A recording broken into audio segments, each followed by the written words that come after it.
So without further ado, let's get to our readings. All right, well, very briefly, I am Elle. I write science fiction, lesbian romance, and I have 4 novels out at this time, including Vicious Circle and the Stormfront series. Ava, do you want to introduce yourself next? Sure, I'm Ava Kelly. I write science fiction and fantasy mostly. I have 1 novel out right now. It's Haveskadi, and a lot of short stories in various anthologies. And I'm Minerva Cerridwen. I'm in Belgium. I write fantasy and science fiction too. And I have a novella out, The Dragon of Venice. And I like dragons. Very cool. Very cool. I look forward to reading those. And I look forward to hearing you both. All right. Well, I guess I get to go first. Yay. So I'm going to be reading you a short piece of my novel Threadbare, which is the first book in the Stormfront series. And it's getting its mass market release this coming week. So I'm really excited about that. A little background information. The main characters are Vic Corin. She is known as Vic to her friends, and VC1 to a lot of others who see her more as a machine than a human being, because a large portion of her brain is a computer due to an accident that she was in as a soldier. She has been partnered with an empath named Kelly, who helps her process her emotions and deal with them in a healthier way, because that's one of the results of her injury, was that she no longer can really identify or connect with her own emotions and doesn't always know exactly what she's feeling or how to express it. So at this point in the early part of the story, she has just rescued a child from the top floor of a high-rise that had a bomb set to go off, and they have leaped out the window and are on a line leading down to the roof of the hover van that's going to rescue them with their team. A tremendous explosion blasts from above, spewing more glass, mortar, and is that a chair? To drop around me. I jerk and twist on the line, my grip glove slipping farther with so much moisture and motion, then kick off the wall. A few more feet down, and my boots impact metal with a resounding clang. We're standing atop the van about 7 stories up.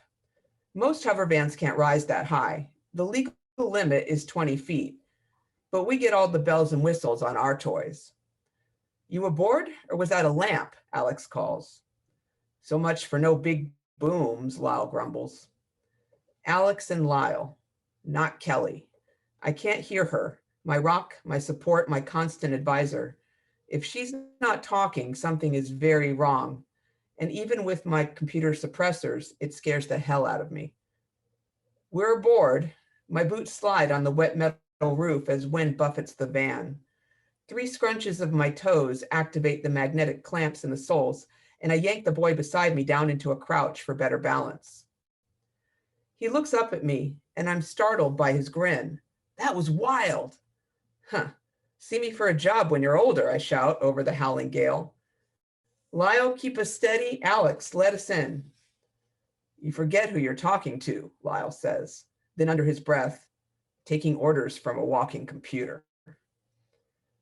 He can complain all he wants. I'm team leader on this mission. The sliding door opens. I lower the kid and Alex grabs and pulls him in. I bring myself inside and seal us shut. The interior is chaos, equipment scattered about by the buffeting winds, electronics flickering wildly, but my eyes go straight to Kelly, zooming in on her. She's huddled in the middle of the converted cargo space, pale and trembling under the yellow dome light, back pressed against the metal wall beside Alex's high-tech gear. Emotion shock. I've seen it before, but this is bad. Very, very bad. We're in. Set us down, I tell Lyle, as gently as possible. I never look away from Kelly. Nah, I think I'd crash us. Figured you'd think that would be more fun. Shut up, Lyle. He shoots me a startled glance over his shoulder. I approach Kelly, swaying from side to side as I fight to maintain my balance and crouch in front of my partner. Alex draws the kid to the pair of seats farther back in the van and shifts so he's between the boy and us. With the idling engine providing steady background noise, if I keep my voice low, they shouldn't be able to hear me from there. Hey. I draw a lock of her long blonde hair out of her face. She stares at nothing with wide, vacant eyes, her chest heaving with desperate gasps for breath. I'm not sure she can see or hear me. I remind myself one more time, too late as usual, that Kelly is not military.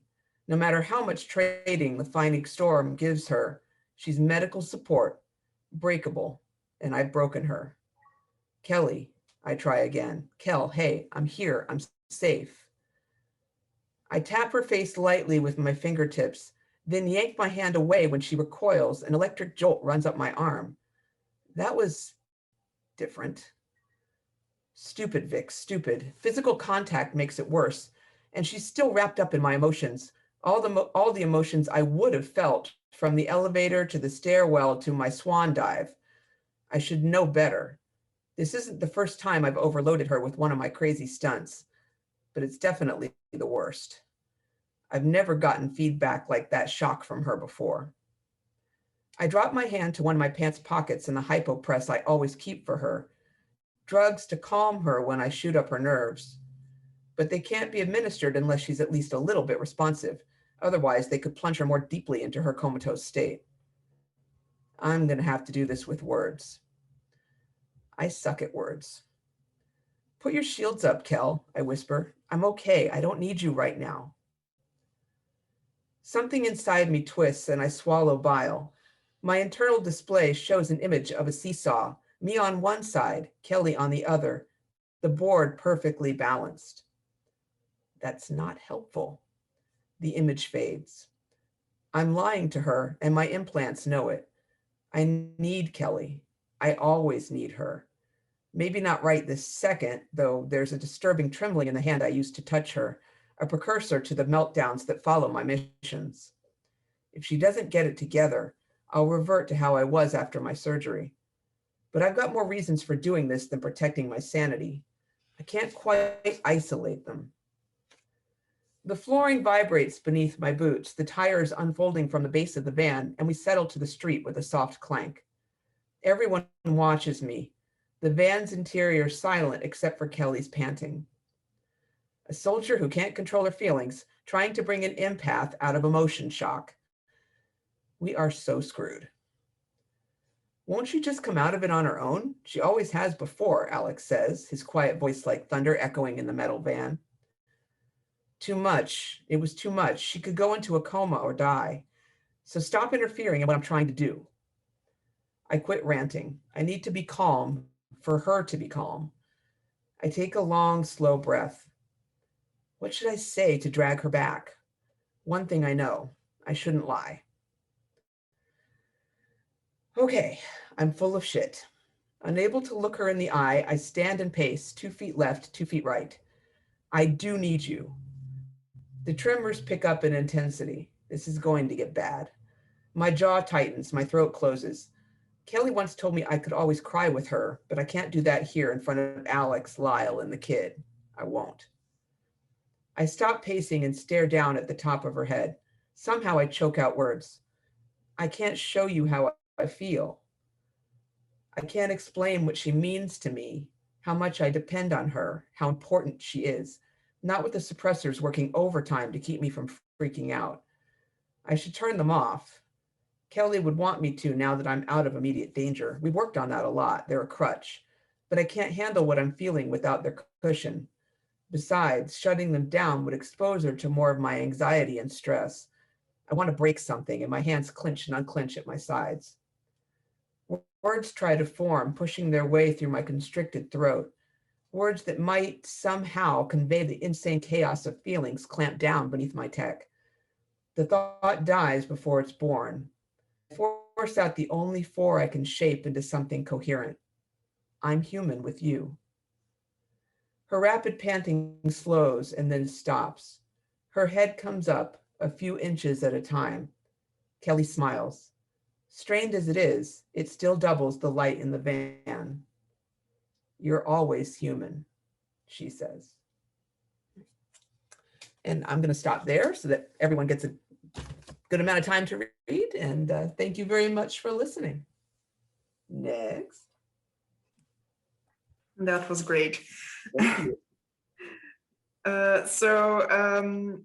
The way we're going to do this is that I will now read from Haveskadi by Ava Kelly. That's this pretty book. And afterward, Ava will read from The Dragon of Venice, which is my book. And but we will afterward answer the questions for our own books, since we will probably find that easier. Well, and the reason we're doing that is that we practically wrote them at the same time. So we feel like our dragon books are siblings, and that is what we're doing. So here I go with Haveskadi. I'm starting at chapter 1, A Long Way Down. Full of rich autumn colors, the market square bustles with life, hooves, and shouts and clatter. In the middle, near the fountain, an old man stands on a crate, waving his cap at the gathering crowd. Orsi hides his face further behind his long hair, with only half a mind to listen to this unexpected storyteller. His voice is loud over the mid-morning racket, though, drawing Orsi's attention. Hear me, hear me! In an age long ago, far beyond the quiet lands, there lived a dragon. He wasn't a mighty dragon. Laughter fills the square and covers the voices of the merchants for a while. Orsi frowns, eyeing the derision that sweeps over many of the onlookers. It's unpleasant. Orsi remembers from past visits that it's a rare occurrence for the village to be this animated, but he doesn't recall its inhabitants being so malcontent. Haumir, sitting at the foot of the RSL's highest peak, is isolated for most of the year. No trade roads pass through, even though they used to, back when the seaborne were friendlier. Perhaps that's the reason. Their lives aren't easy this far up north, but it's not something Orsi can change. Not really. Or a mean dragon. Someone hoots, and Orsi stifles a grimace. So much for storytelling. He turns his attention back to the row of tables, displaying his favorite autumn fruit. Apples, red and yellow and sometimes green, brought north by the caravans that begin their journeys in the hills of Uvalhort. They carry the excess of the plentiful orchards there, sure to be sold quickly in this barren land. Overpriced too, by the look of it. Orsi only had a few amethyst shards with him, more than enough to pay for his indulgence, but not too polished and not too pure. He wouldn't want to raise suspicion.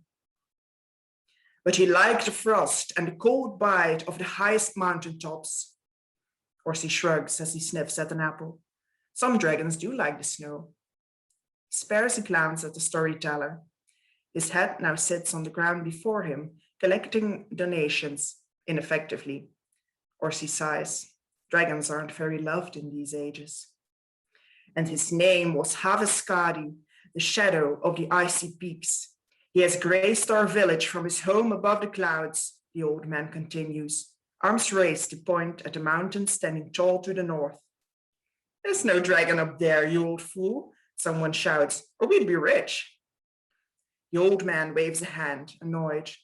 Haveskadi lives, you'll see. He'll fly from his castle and shower us with gems. Dragons don't care about us, the other yells back. There's a reason for that, the old man says. We hunted them and they hid. Don't remember no hunting, someone else says, but Orsi stops listening. Shaking his head, he slips out of the square. He can shop for apples later, after the ruckus has died down. Instead, he makes his way through the narrow streets, dropping some of the smaller amethyst shards on doorsteps or windowsills. Not enough to make the dwellers rich, but just what they need to push through winter. The gold season comes early here, the icy winds of October around the corner, and Orsi can't help himself. He's been observing the villagers for the past few days, lodging at the inn. Now he knows just where to plant these lucky finds. Of course, Orsi could do more. Bring them better gems, shinier, better, brighter. He could, if he wanted, keep them clothed and fed for lifetimes. But as the past showed, it's never a good idea. If he gives too much, avarice takes root in people's hearts, settling deep enough to darken even the kinder souls.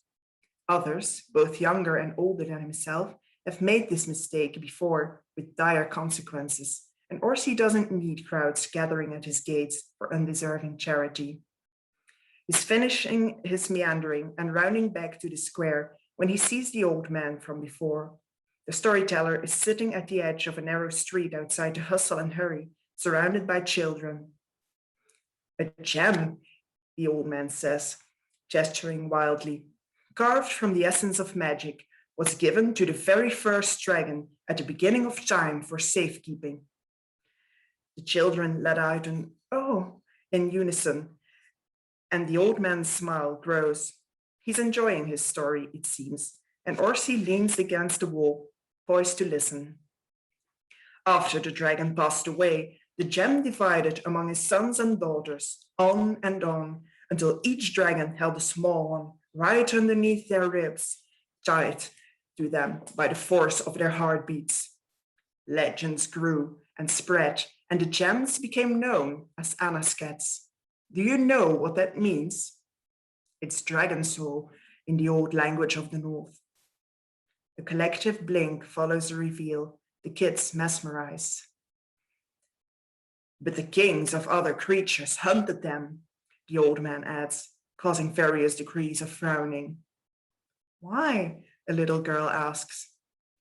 Because, you see, the Anaskets have such magic that they carry inside them the longevity of their dragon owners, their big castles, and all their treasures, unending flows of precious stones harvested through hundreds of centuries from the very core of time. Elfbach, what's longevity? A boy elbows another while the old man chuckles. It means dragons have long, long lives. Like you?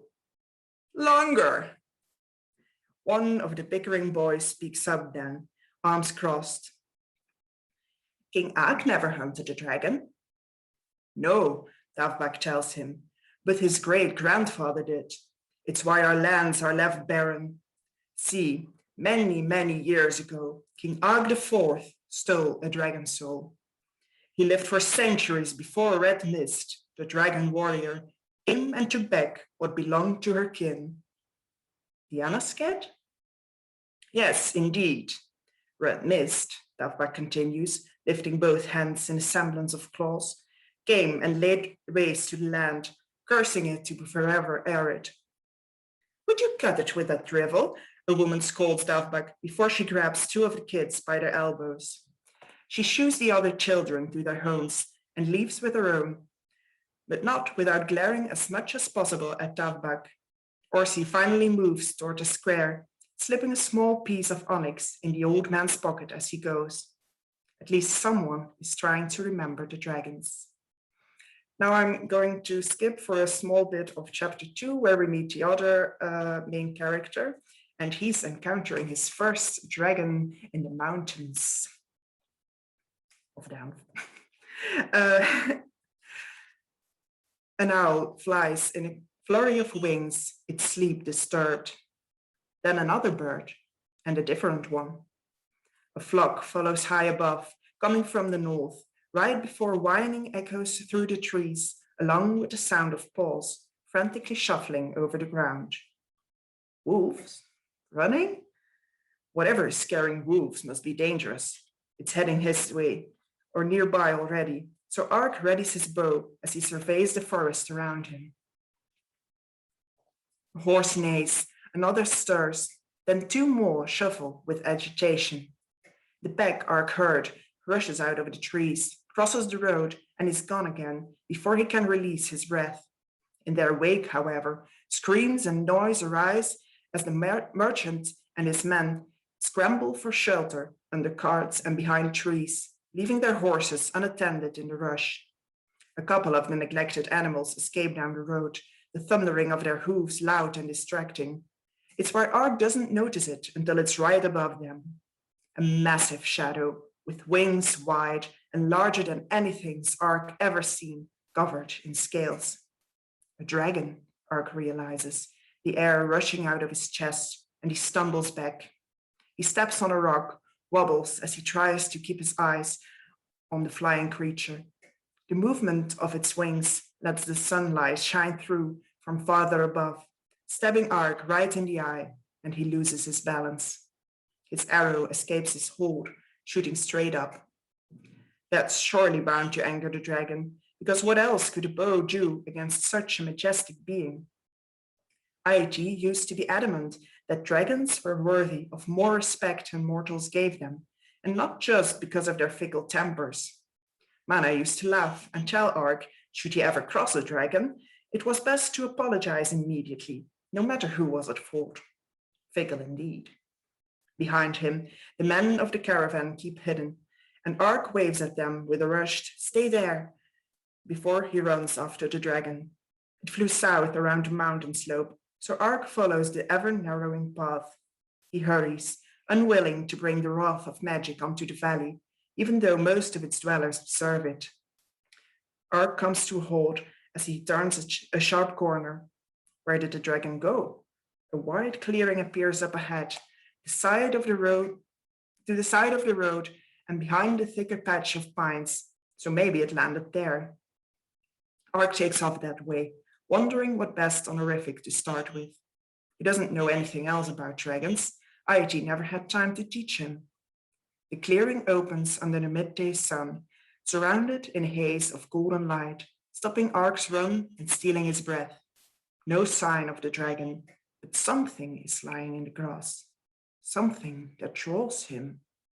A perfect sphere like an ember in a dying fire, waiting. It hums, the charcoal surface streaked with a fiery glow, pulsing, calling. Ark kneels, fingers extended. Hiss. The world fades, stretching and compressing until nothing remains but wisps and strings and twines of things. He slides at the edges of time, magic a swirl around him.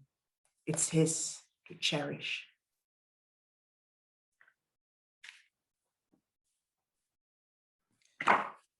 Thank you for this wonderful read. You're welcome, it was fun. And the text is great, so.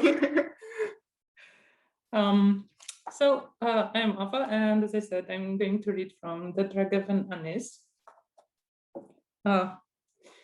So in the village of Anis, Juniper, the baker, has disappeared. Sir Violet, the village knight, goes directly to his first suspect for some interrogation. "Dragon!" Violet roared as he entered the lair, wiping the sweat off his forehead before drawing his sword. Carrying its weight had made the walk so much harder. "I don't know what you're playing at this time, but you've gone too far," came the answer from deep inside the cave. "I haven't gone anywhere. Do you have any idea how early it is?" "I don't crumbling care, you foul beast. You stay away from humans. They aren't yours to hoard."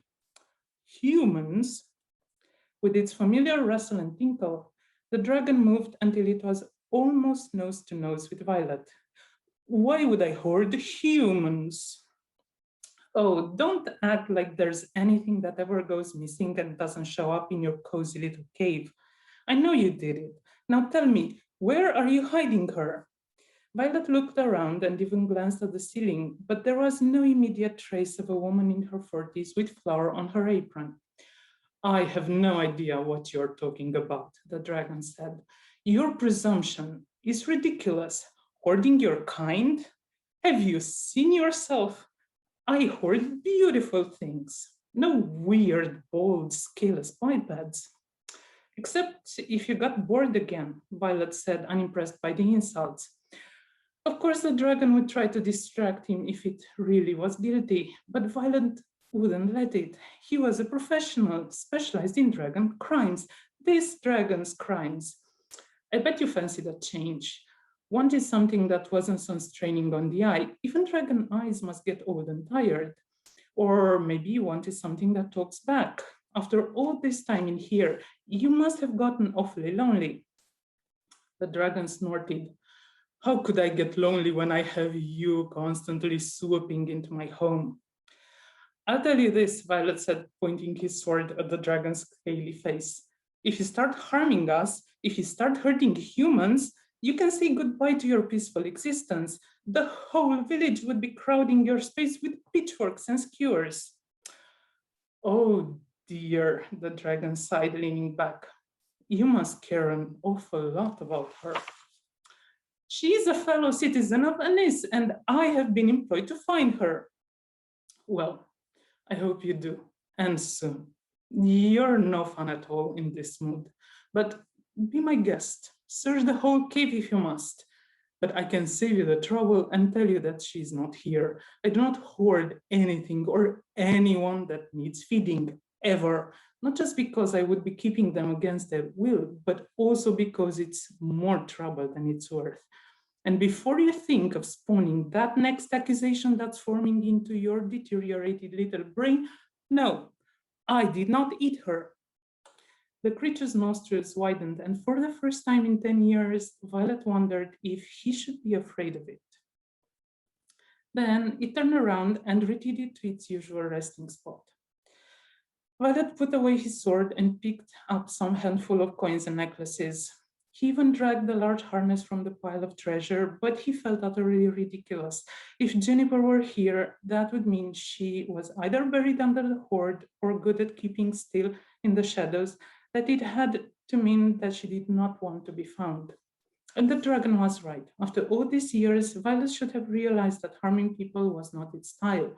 His detecting skills had deteriorated, but in his defense, that was the dragon's fault, being the only compulsive thief in the neighborhood.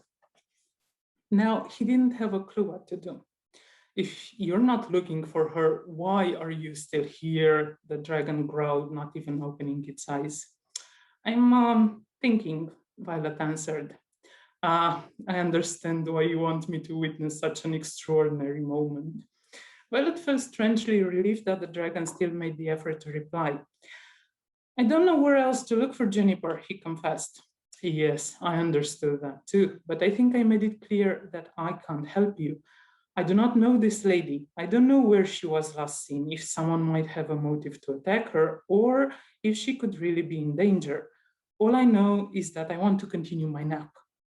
Of course, Violet said, I'll go back and question her wife, find out all those things. You didn't already? The dragon now opened one mocking yellow eye. You are a lousy knight. I hope that in spite of your services, the lady will be found unharmed. Me too, thanks, Violet muttered. One more thing, the dragon said as he made to leave. I hope it's obvious that you are not to visit me this early ever again. No, yeah, I'm not planning to. Good. After a trip into the village, Violet returns with Holly, Juniper's wife. Back again, the dragon's voice greeted them. Holly looked around the cave. Wow, she breathed. You've gathered quite a hoard. I thought Sir Violet said he returned everything that was stolen to the owners. I'm honored that my collection impresses you, the dragon said, moving closely to study her. I hoarded a lot of it before I moved here, but even now, most thefts haven't been detected. Most thefts? Violet repeated indignantly. Of course, I'm quite good at picking things people won't miss at all, stuff they no longer need. Actually, I'm doing them a favor, getting it out of their way. The dragon grinned. Right. Violet awkwardly cleared his throat, resolving to tell the villagers that they should check if anything was missing from their attics. I hope you don't mind that I showed my friend where you live. Her name is Holly, and she's Juniper's wife. The more the merrier, the dragon said, at least as long as they aren't bringing pitchforks. Why would I do that? Holly looked puzzled. Oh, it's just a little inside joke between me and our knight. The dragon leaned in even closer to her. All right, she said, letting it sniff her arm. I'm pleased to meet you. Everyone in the village has, of course, heard about you. You once owned one of our baking trays for about 24 hours, if I remember it correctly. I hope I didn't cause any inconvenience, the dragon replied. We managed, she said. At least you never attacked the boats. That would have caused a lot more trouble. Yes, I thought a niece might depend on some goods they carry. Thank you for taking that into account. Holly gave him a grateful nod. Would you mind me asking your name? I've always wondered. The dragon's lips curled into a smile. Now, there's a question that our knight had not ever bothered to ask in 10 years' time. Thank you, dear lady. My name is Snap. Just call me Holly. No need for a lady, or I feel like I'm a knight. How should I refer to you? He, she, they? Something else? Just use he and him, the dragon answered, bending his head a little. I'm liking you more and more. So you're serious, Sir? Violet never asked. Violet huffed. It's not as if Snap ever asked my name.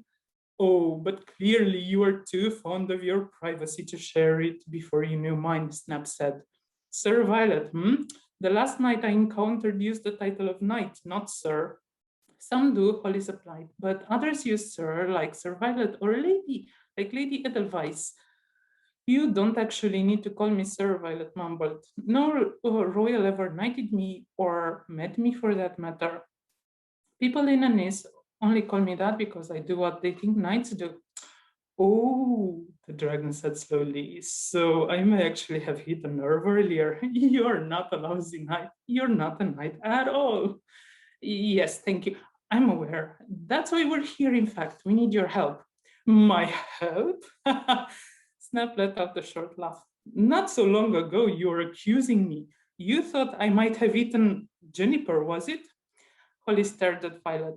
Did you really think that? No, that's an assumption he made, Violet pointed out. Master Snap, Holly said, turning back to the dragon. I understand that your relationship with Sir Violet is strained, but helping us might not even require you to leave your home. And we will do our utmost to pay whatever price you name. I doubt that will be necessary. What is it you need of me, Holly? The dragon asked. If you would be amenable, she began, Sir Violet told me that you possess an extraordinary sense of smell. Of course I do. I am a dragon. We were wondering if you will be able to recognize juniper scent from one of her belongings. Even if you can only point us in the direction she went, that would be tremendously helpful. You want to employ me as your sniffer dog, Snap concluded. I know it doesn't sound respectful, Holly said, but I assure you, we mean no offense. All I want is to know that my wife is safe. You've heard a lot of stories where it was important to be polite to dragons, haven't you? Snap smirked. Violet must have missed those. I've never been rude, Violet crossed his arm, decidedly not pouting nor thinking of the fact that forgoing to ask someone's name in all that time didn't exactly make him a paragon of good manners. I was fond of dragon tales as a child, Holly admitted. I kept asking my grandfather for new ones. I think he could have written a book as he kept coming up with so many variations of the old themes. After spending all that time with fictional dragons, it is a great honor to meet you. I suppose there is some truth in those stories, Snap said. For a moment, he tilted his head in thought, and then he nodded. I will help you. I see no reason why I wouldn't. Thank you. Clearly relieved, Holly made to offer Snap the scarf, but he held up a claw. I don't need that, thank you. I have caught her smell. Snap made for the cave's exit and once outside, stretched like a cat. Or Violet estimated like a pile of about 700 cats. And then they went on an excellent adventure. Thank you for listening. I guess it's time for the questions. Thank you for a great reading. So, I don't think we have any yet.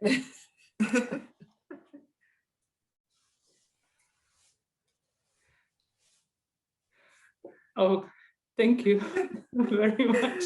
yeah. Yeah, I think I agree. made Yes, you do an excellent dragon.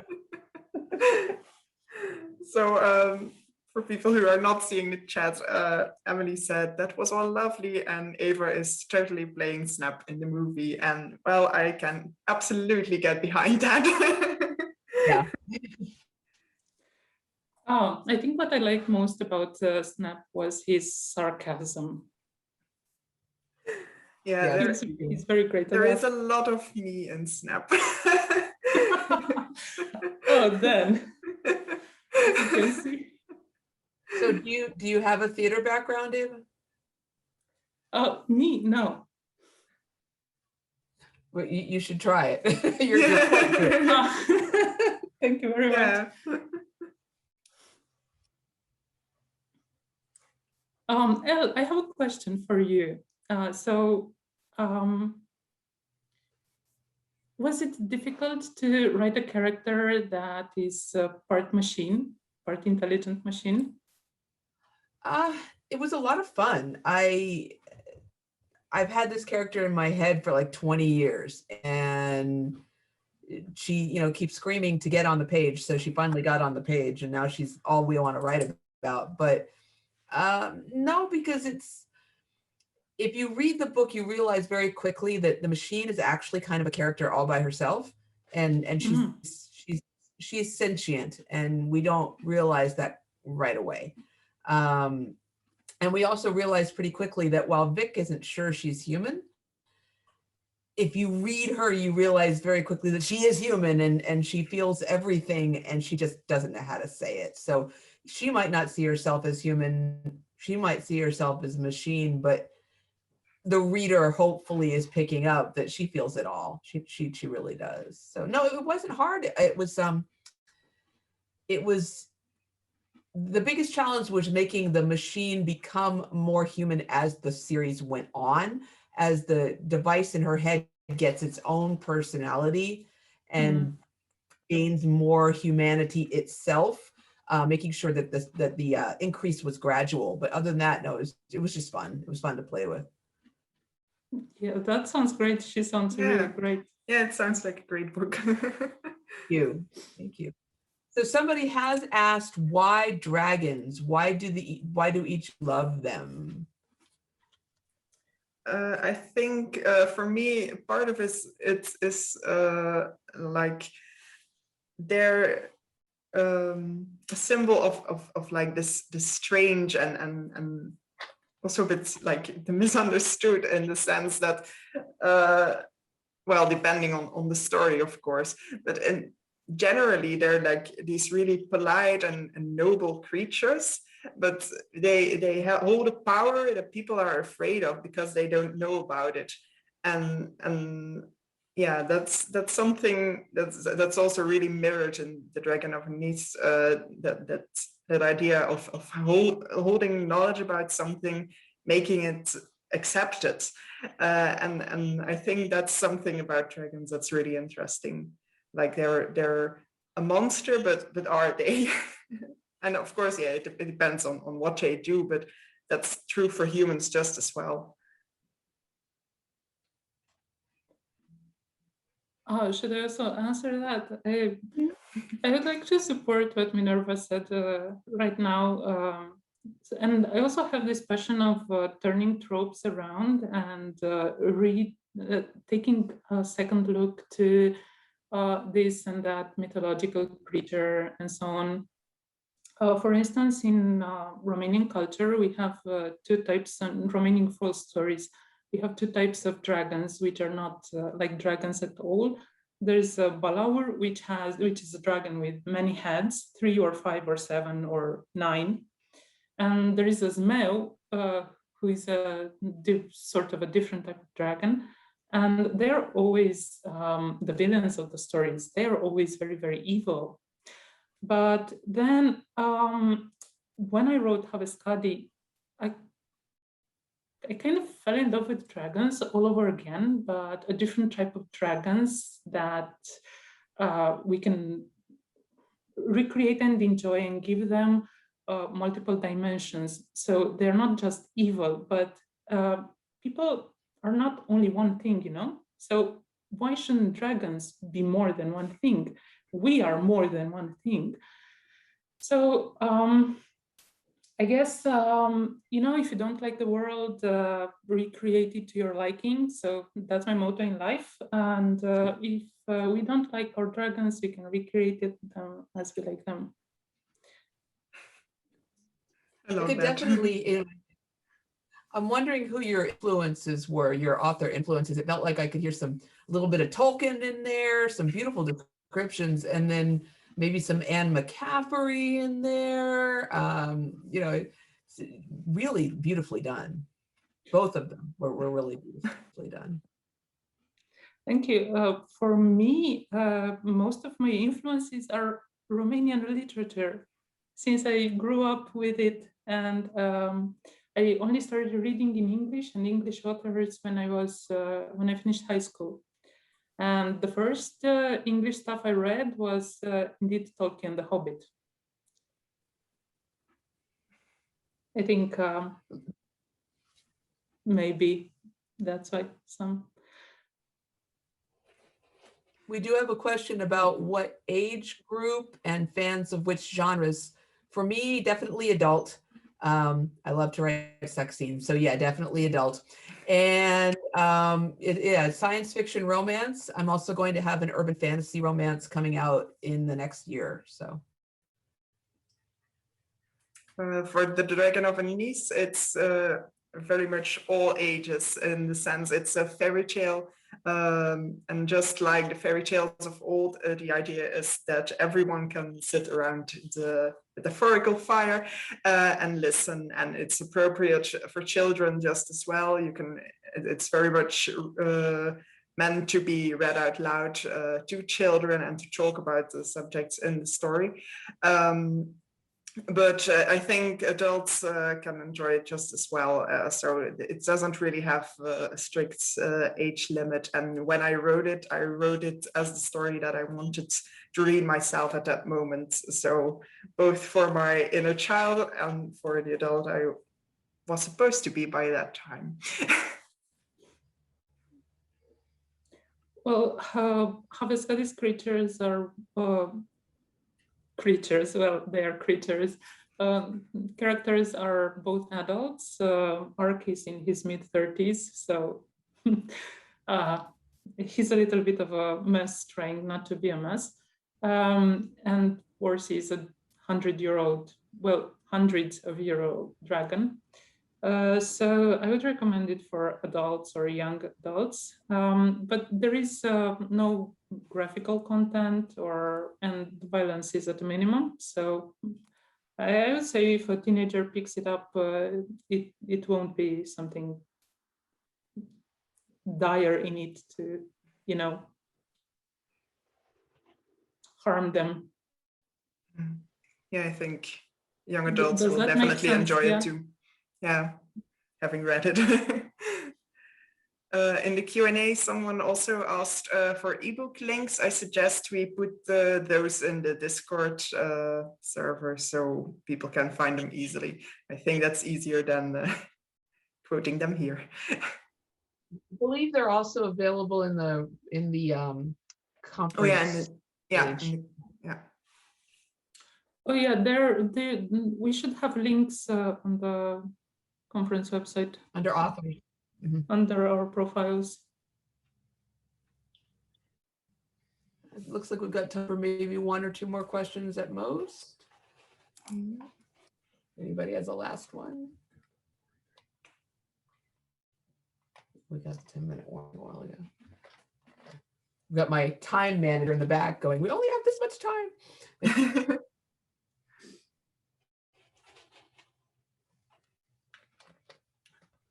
Well, are these part of a series for you? Either of you? Will there be more? Is this the first book in the series, or are these standalones?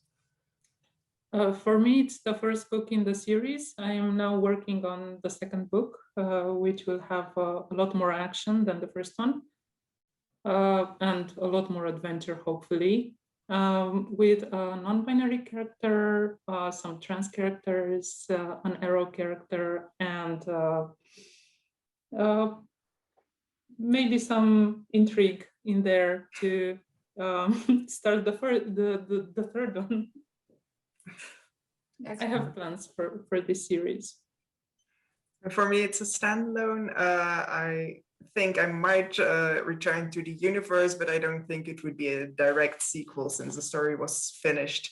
And in fact, I did return for it when we celebrated the anniversary of Havskadi. Ava and I wrote a short story, which is available for free, where we mix the universes a little bit.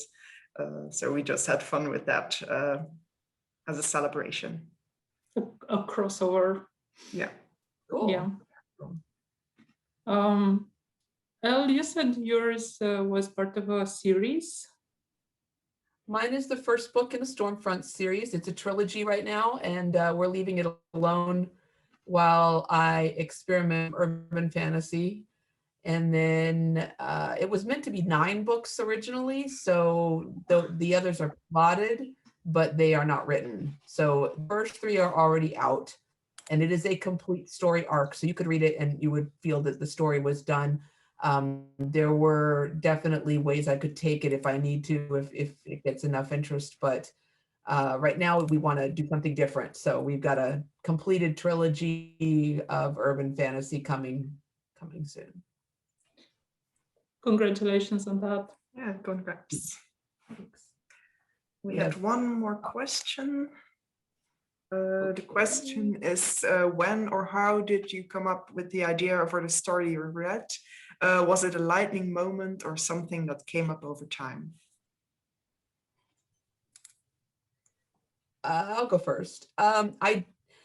My spouse hates me because he's also a writer, so it's you know, I get struck by dreams and I wake up with entire plots, sometimes dialogue, often character name descriptions in my head when I wake up in the morning, and I'll roll over and start talking about it. Oh, I've got this great idea book, and it does this and it does this, and there's these 2 people and this and this, and there's this conversation, and pretty soon I've got a book written, and they have to work at it really, really hard.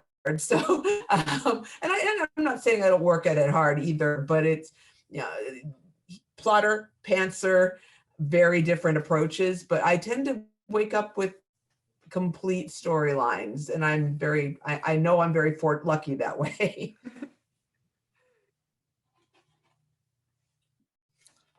What about you? Should I go next? Well, I guess for me, it's sometimes I get a spark of an idea, and then I need to let it rest. And if there is more than one plot line in there, if it's something larger, they will develop over time as I start writing. But for this dragon book, I wanted to write subversion of the Beauty and the Beast trope, and I managed to do that, I think so. I've inverted the position of the characters, who is in the magic castle, what happens at the end, who transforms into what, and then I turned the entire narrative around. So maybe it's a completely new story right now. So I think that's what happened there. The Dragon of Nice was kind of a long way coming in the sense that I'd written a short fairy tale back when I still mainly wrote in Dutch, just for my friends. It was very short, and it had 2 characters that were basically Sir Violet and Snap, but not quite. And the story was something completely different, but like that was a kind of the root of those characters. And I think it's often true for me that a story starts with kind of an atmosphere, characters, and not so much the plot. The plot usually comes later with me, and sometimes causes a bit of frustration because then I get stuck and then I don't really see where I'm going anymore. But like this idea of world building and all those elements around the story are usually where I start, and sometimes that's like something that just comes to me, and sometimes it takes years. And apparently we should wrap up. Yeah, we've got that notice. So I'm just going to say that you can find my books at Amazon.com, BarnesandNoble.com, BooksAMillion.com, and starting this week, you can find the one I read from in actual physical bookstores. Yay! Congrats. Thank you. All right. Thank you as well. Have a lovely day there. Or Have a nice evening. day. Or night. Thank you. You too. Great meeting you two.